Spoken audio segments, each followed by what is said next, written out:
څو ستا قدمونو کې خپل زړه ږدم، که هر څو ستا قدمونو کې خپل زړه ږدم، خپل سر د خوددارۍ به ورته نه ږدم. او اوس چې مرګ یې هم څېره پېژندی نه شي، اوس خو مرګ یې هم څېره پېژندی نه شي، چې داغونه د حسرت په ژوندانه ږدم. د ژوندون حقیقتونه مې قبول کړل، د ژوندون حقیقتونه مې قبول کړل، زه په دې زهرو ناچاره یم خوله ږدم. ګرانه زه هم د غزل ډول سینګار کړم، ګرانه زه هم د غزل ډول سینګار کړم، خپل ایرې زړه ورته سترګو کې رانجه ږدم. جندل روخان کې جمیل واصل لخوا سلامونه واخلئ. خدای دې وکړي ملګرو چې روغ جوړ یې او برابر یې. ملګرو ادبي بنډار دی او دا پروګرام هم نن راوړی دی د وقار خان وقار خواله. مایارو کتاب کور کې یو، د هغه سره به کینو، د هغه د ژوند په باره کې، د هغه پند په باره کې به خبرې کوو. نو ټول مخکې خو وقار صاحب تاسو ته په خپل پروګرام کې هرکلی وایم. باسل صاحب ډېره مننه. زه هم تاسو ته ستړي مشي وایم، هرکلی درته وایم چې تر ما راورسېدئ په دې مصروفه وخت کې او دغه د پښتو ژبې خدمت کوئ. زه ستاسو احسانمند یم او ستاسو ډېره شکریه ادا کوم. ډېره مننه. وقار صاحب دا راته ووایه چې تعلیمي زده کړې مو تر کومه پورې کړي دي او اوس څه کوئ؟ باسل صاحب ما خو جرنالیزم کې 14 کړی دی او په پښتو کې مې 14 کړی دی او دغه د دې ژبې خدمت کوم.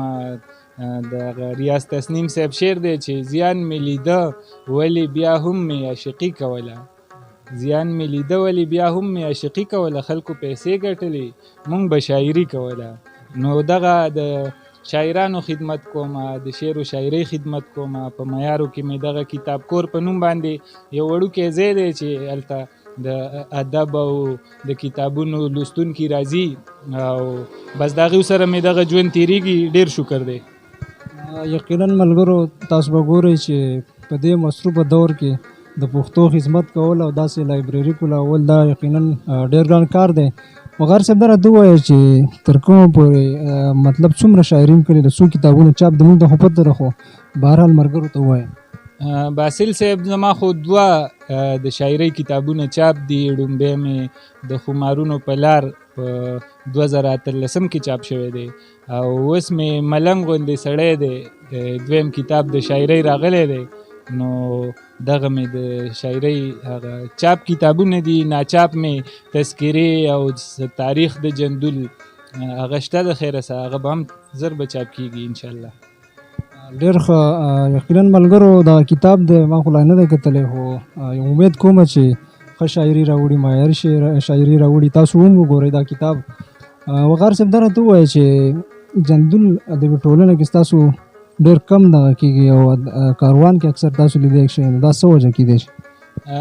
زمونږه چونکې دیر پښتو ادبي ټولنه ده زمونږه، دا د تاسو ته یاد دي په زمونږه په ضلع کې دیر پښتو ادبي ټولنه ده. د هغې سره زه تعلق ساتم. د تیر چې ما شاعري شروع کړې ده د 14-15 کالو نه زه د دغه ټولنې غړی یم. په هغې کې رالوی شم، هغې کې مې د شعر چل یاد کو، څه ناڅه مې پکې پښتو یاده کړه. نو زمونږه دیر پښتو ادبي ټولنه ده مرکزي، او بیا د هغې نه علاوه زمونږ په جندول کې دیر پښتو ادبي ټولنه جندول څانګه ده چې په هغې کې 15-20 شاعران دي او ښه فعال ټولنه ده. هغې میاشت په میاشت اجلاس هم کېږي، تنقیدي غونډې هم کېږي، مشاعرې هم کېږي.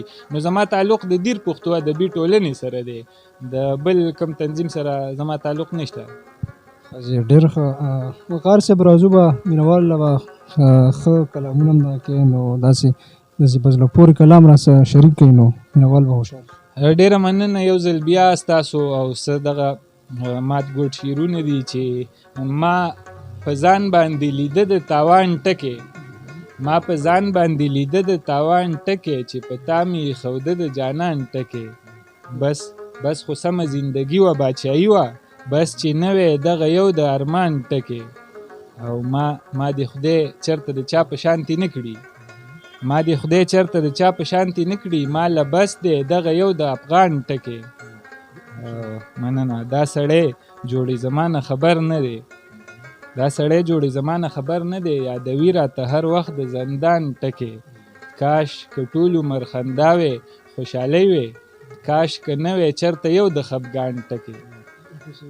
مننه، ډېره مننه. کاش که ټول عمر خندا وی، خوشحالۍ وی، کاش که نه وی چېرته یو د خفګان ټکې. او غزل څه شعرونه دي چې د رواج د زولنو نه دې واته نه کېده، چې د رواج د زولنو نه دې واته نه کېده، په تا به څه کېده اشنا په ما به څه نه کېده.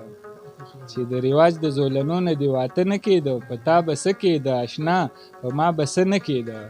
او ستا د ښایست د تصور نه بغیر څه و پکې، ستا د ښایست د تصور نه بغیر څه و پکې، خدای ګو چې ژوند ته مې ذره قدرې هم زړه نه کېده. مننه. ستا د ښایست د تصور نه بغیر څه و پکې، خدای ګو چې ژوند ته مې ذره قدرې هم زړه نه کېده. او د پښتني مینې کمالو هر پړاو یې سر کو، د پښتني مینې کمالو هر پړاو یې سر کو، خو بس علاج د یو مرګوني بیلتانه نه کېده. مننه. او شعر دی باسل صاحب چې د هجر تاو کېناستو ته به یې نه پرېښودم، د هجر تاو کېناستو ته به یې نه پرېښودم، د مینې تبه وه زما نه پکې تله نه کېده. د هجر تاو کېناستو ته به یې نه پرېښودم، د مینې تبه وه زما نه پکې تله نه کېده. او اخیری شعر دی چې ساقي د میو د خمار دومره اثر چرته و، ساقي د میو د خمار دومره اثر چرته و، کمزر په نه و د وقاره پرې واته نه کېده. وقار صاحب په دوه غزلو خو باندې نه پرېږدو، داسې بل یو کلام را سره شریک کړئ. باسل جانه ولې نه، زړه خو مې غواړي چې ډېر څه درته ووایم. دا شعرونه دي چې سکون وایزه مې مزغوله راکه، سکون وایزه مې مزغوله راکه، یو څو لمحې خو مې کدوله راکه، د محلونو اوسېده نه غواړم ما له جونګړه اوسېدوله راکه، د محلونو اوسېده نه غواړم ما له جونګړه اوسېدوله راکه. زه د اسمان خوبونه نه وینمه، زه د اسمان خوبونه نه وینمه، لږه شان ځمکه ګرځېدوله راکه. او خدایه د زړه د ماتېدو مې ساته، خدایه د زړه د ماتېدو مې ساته، سر خو پښتون یم ماتېدوله راکه.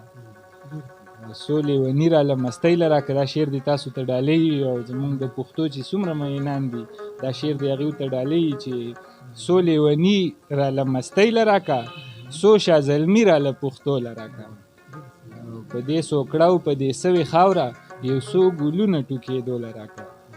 دغه یو څو ورځې د ژوند مولا د خپل وقاره زارېدوله راکه. ډېره مننه. یقینا ملګرو تاسو به ډېر پروګرام به هم کتلی وي، ډېر به هم خوښ شوي وي. ملګرو تاسو ته یو ځل بیا یادوي دا ملنګ غوندې سړی کتاب چې کوم دی نو دا یقینا تاسو وګورئ.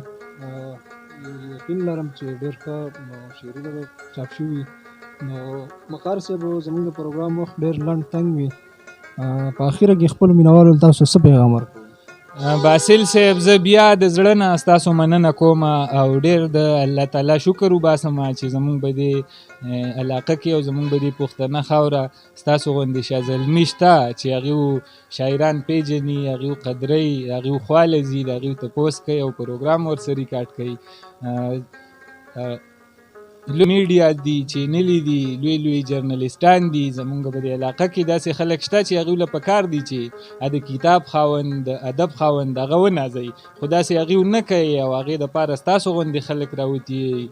نو زه تاسو له ډاډ در کومه چې ما ته په کوم ځای کې هم ستاسو ته ضرورت وي نو زه به تاسو ته حاضر یم، ما یادوئ او ډېره زیاته مننه ستاسو.